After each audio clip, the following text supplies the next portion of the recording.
So, welcome back everybody to the review of the Raynox 200mm f3.5.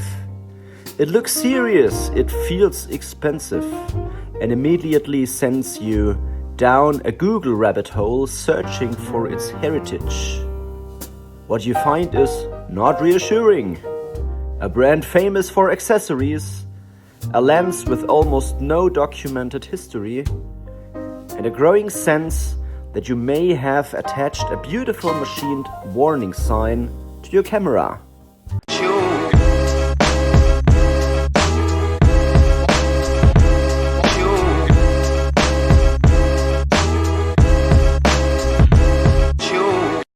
Before we even have a look at a single pixel, the first challenge with the Raynox 200mm f3.5 is trying to discover anything about the company that made it. Searching for Raynox information online is a bit like trying to find clear skies in London. Possible, but only if you're prepared to be disappointed.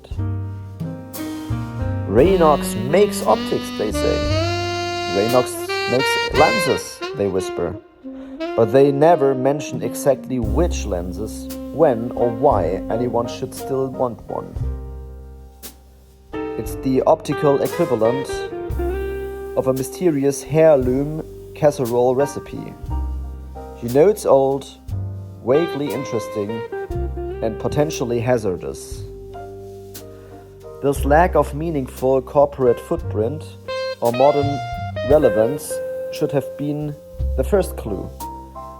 Because when a brand is this hard to pin down, it's usually either obscenely niche, astonishingly outdated, or just incredibly bad at marketing, the latter being the polite explanation we'll stick with here.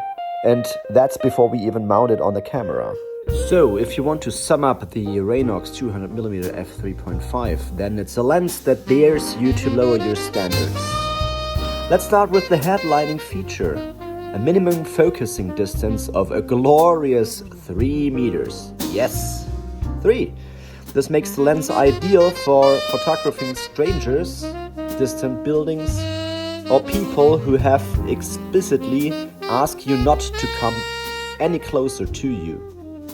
Portrait photography is technically possible, assuming your subject is standing across the street and yelling encouragement. Let's start with the optical performance, or if you want, a study into creative softness. Wide open at f3.5, the lens delivers an image that could generously be described as conceptually sharp. Even the center of the frame struggles to resolve convincing detail, while the edge immediately dissolves into a soft, indistinct blur, best referred to as interpretive. This is not a vintage character. This is optical indecision. Stopping down to f8 improved things, but only in a philosophical sense. The center becomes usable, perhaps even acceptable on a good day, while the edges remain stubbornly mushy, as if the lens has made a lifetime commitment to never fully correcting itself. Let's talk about contrast and color.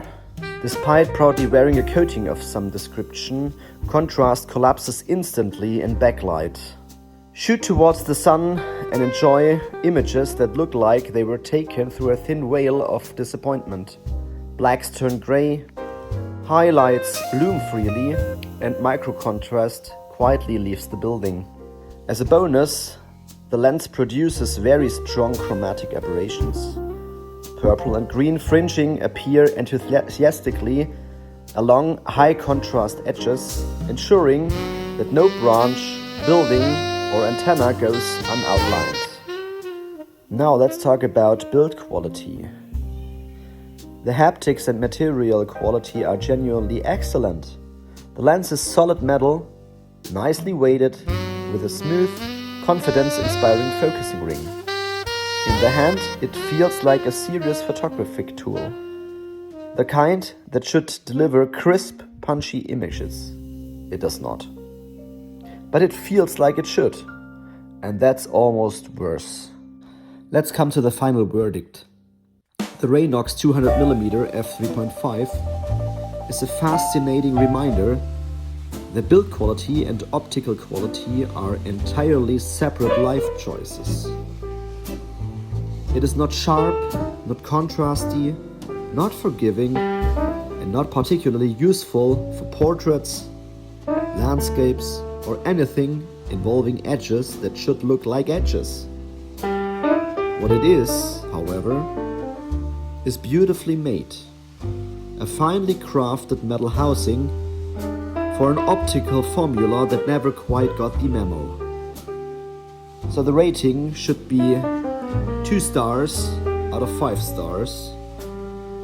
And both of those stars are awarded exclusively for the excellent build quality. So to whom should this lens be recommended? Maybe collectors, maybe curiosity-driven photographers, and anyone who enjoys lenses with so much character that it becomes the main subject of every photo you've taken. Thank you so much for watching and have a good one. Goodbye.